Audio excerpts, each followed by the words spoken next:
anh em chúng tôi đi tham quan một vòng, đi thăm những con vịt con gà rất là nhiều. Sẽ quay cho các bạn xem rất là nhiều.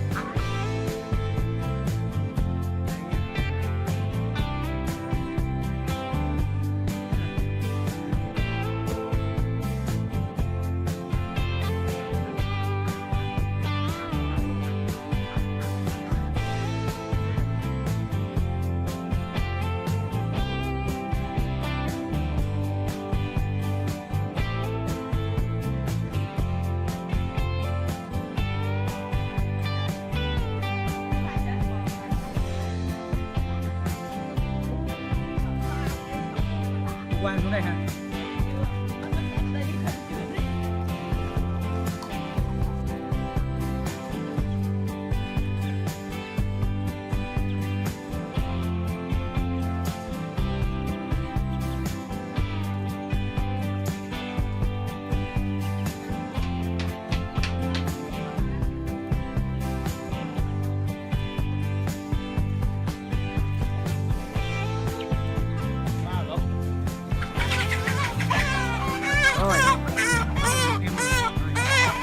Đây, con này anh em cháo.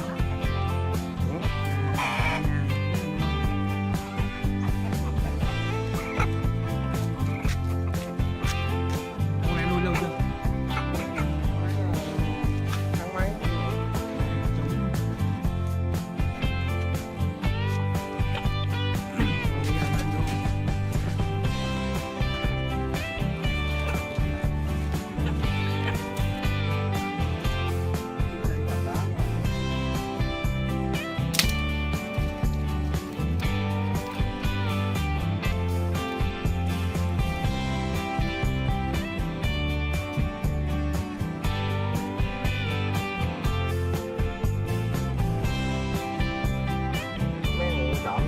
Tập đây hết rồi, có đâu hạng trộm nào nữa.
Đâu, đấy. Bể hết đi kìa. Giá gì? Đâu bể gì. Sao bể được? Tắt nến miền. Bể dưa được rồi. Anh ta xuống rất là chuyên nghiệp. Ơi dưỡng thang. Anh ta xuống rất là chuyên nghiệp. Há lâu lắm rồi treo cây. Lâu lắm không được trèo cây.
Sáng giờ thấy đi gài kèo nhiều lắm rồi đó.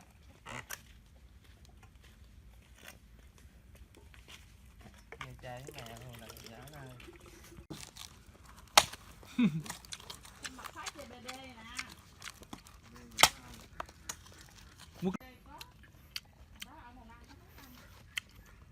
Chúc rồi.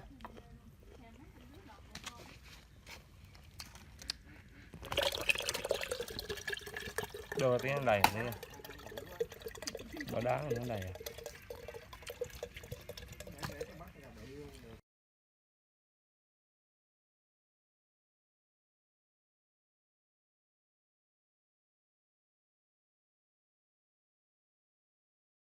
Khi anh em chúng tôi bắt được con gà, bà chị bà đây chế biến rất là nhiều món. Cái gì nó cũng quay đâu. Hôm nay mình sẽ quay cho các bạn xem. Một tháng thì ra ngân hàng lấy tiền. Đấy, đây là món gỏi. Vậy ông Thanh ngồi đốt than đó. Độc lắm Đấy, con gà rất là ngon. Anh em chúng tôi đang nấu cháo sắp chín này. Sắp chín rồi. Nhìn này rất là thơm ngon. Đấy, nhìn con cháo rất là ngon. Chị Xé ra. sẽ bóc gỏi ha. Ừ. Chín chưa đấy? Chín rồi.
Siêu nóng. Mùi rất là ngon. Ăn hai món mít đã. Nghe năm ơi.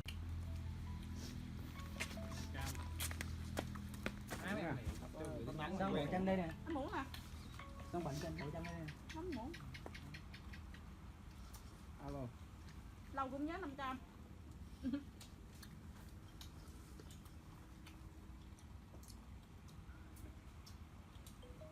3233 phải không? Đá 2 giúp 10. 3233 ha. Hai con đó lấy lúa. Lấy. 3233. Lấy lúa. Đá gì kỳ ta. Hai con đó đưa ra. Mình không nóng tính mà sao mình dắt cháo chứ nóng như vậy. Nóng thật. Nóng thiệt. Đúng nóng rồi. Mới mà ngon, đây mới ngon hơn chứ. Mùi ăn không đỡ. Nóng quá nì, hơi phẩm miệng. Mít thôi Vừa ăn vừa thổi. Có chén con lòng đâu. Ủa thằng kia sao không múc cháo nữa vậy? Thế được rồi, em ăn em múc. Đưa chén nó đây. Đi lấy chanh được không? Chanh gì nữa ông nội? Bữa trong chân muối. Đưa chén đó giùm chị coi.